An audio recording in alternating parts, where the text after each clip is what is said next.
What's up everyone? Jasper Manalang here.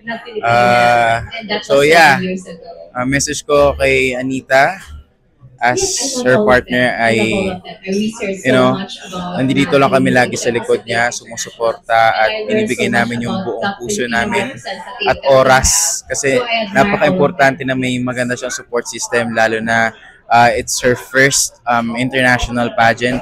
And wearing the Philippine sash is very important to her. And napaka-importante na may maganda siyang support system na positive.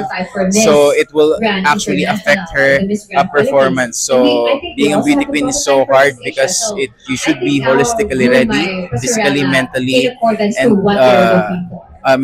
physically and emotionally. So kailangan bibigyan namin yung best namin as team and as her partner. Based on my research, so very diverse yesterday, sa performance niya sa bench, masayang-masaya kasi it's her first time after a very long time na hindi talaga lagi siya nag-screen for bench, and this is finally nakatungtong na siya doon, and she's roster siya sa Queens of yesterday, and masaya ako dun. Hindi lang siya as model but as part of bench.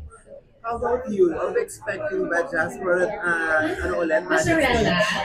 So right now, hindi ko masabi. Alam mo naman, sobrang taas na standard natin as a Philippine pageant enthusiast. Alam mga mga kababae natin dyan.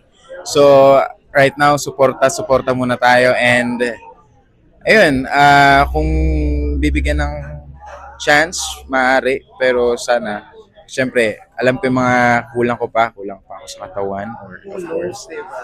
Pero you're not closing any doors now. Of course, if the opportunity knocks on my door, I will definitely grab it. Okay. Thank you, Jasper. Maraming salamat po.